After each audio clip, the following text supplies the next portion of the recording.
Nobody really tells you this, but your team's successes don't come down to the big strategy. It comes down to some tiny, small habits that we do every single day. The things that no one really sees, but that quietly make you either a good manager or an overwhelmed one. Hey, my name is Heather. I have managed teams in startups. I've played a key role in scaling a SaaS company to multi-millions and eventually led 5 teams inside a FTSE 100 company. Now I train managers all over the world, and trust me, these habits that I'm about to share didn't just make me better, they saved me from burning out and made my team actually want to work with me, not just for me. And these are the habits that I'm talking to managers about every single day, about drilling these into their daily routines. So let's get into it. Now, habit number 1 is in any of our days, we are managers, we have these long, what feels like endless to-do lists. And if you're constantly just chipping away at that to-do list, you're going to finish every day feeling like you haven't got anything done and feeling annoyed at yourself. So I want you instead to just set your top 3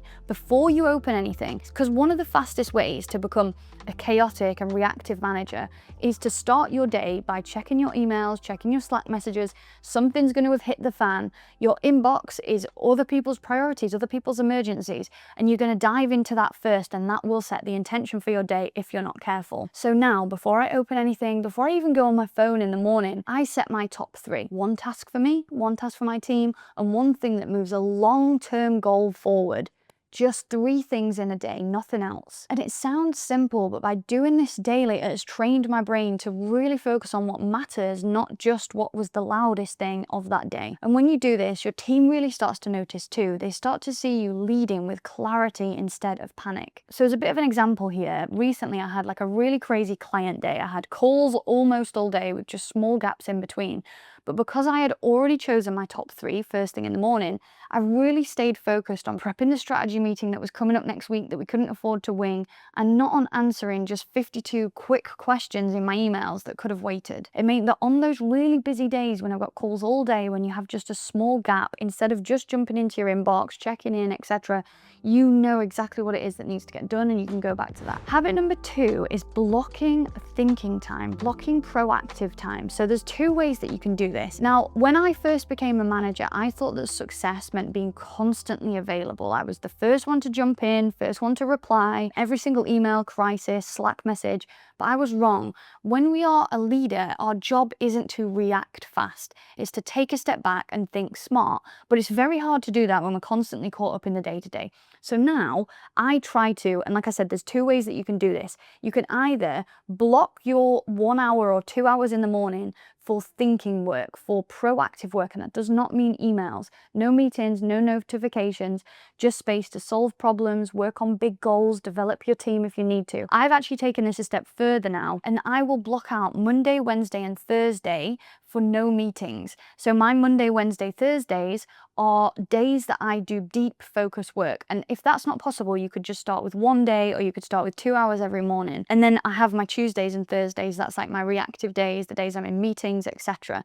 But on those days or in that space, I have no meetings, no notifications, just space to solve problems, spot patterns, plan proactively instead of firefighting. If you don't give yourself this thinking time and actually block it and actually stick to it, you are always going to be solving yesterday's problem. You're always going to be firefighting instead of preventing what's coming tomorrow. Habit number 3 is get in the habit of giving feedback every single day. Feedback should never feel like this big, scary, we need to talk moment. It's planned out weeks in advance in appraisals or whatever. The best managers are just in the habits of giving feedback all the time. Small nudges, little recognitions. Hey, you handled that client call really smoothly. Or next time, can we double check that figure? It'll save us time in this meeting. Micro feedback normalizes this growth. It keeps all of us on track without feeling fearful about having those big performance conversations. And honestly, it builds trust faster than any formal annual or quarterly review ever could. Habit number 4 is all to do with delegation. So when we delegate a task, we quite often love to say, can you run me this report by Friday? And whilst yes, we're handing over the task, we're being clear, we're explaining what we need them to do, it doesn't inspire our team. It doesn't give any room for them to kind of put their own touch on it or feel empowered. So instead, now I am in the habit of communicating the why before every time I hand over a task. I actually even have, so in our business, we have some boards where we hand over tasks to different people in the business. So if I want one one of the team members to do something, I'll write it out in a little task board. And right at the top, it says why. What is the purpose? When we outline the purpose, it helps the team to really connect with why this is important to the bigger picture. And this is how we help to inspire them. So for example, instead of just, can you have this report done by Friday, we would say something like, it's really important that we are giving the best and depth of insights to our clients so that their businesses can perform incredibly well, and in turn, we can all grow. I know that you're brilliant with data. Can you pull me a report, ideally by Friday, that helps to show that data? I know it takes a little bit longer, but it will save you so much time in the long run when your team actually feel a sense of ownership and empowerment over that work. So get in the habit of delegating with purpose every single day. And then habit number 5 is end your day intentionally. Most of us managers love to end the day by just collapsing. Big deep breaths, big sighs, I don't know, fall on the sofa and be like, oh, finally I can sit down. And I used to do it too, like work till I couldn't think, shut the laptop in a daze, and then wonder why the next morning I wake up stressed and I feel anxious before I go to bed. We have to have like a cool down routine, just like we would in any other workout. So spend the last 10 minutes of every single day intentionally closing it. Something I love to do is cancel meetings for the next day. Look at what needs moving. What's the first thing I'm going to come into tomorrow? What did we get done? What should I be celebrating?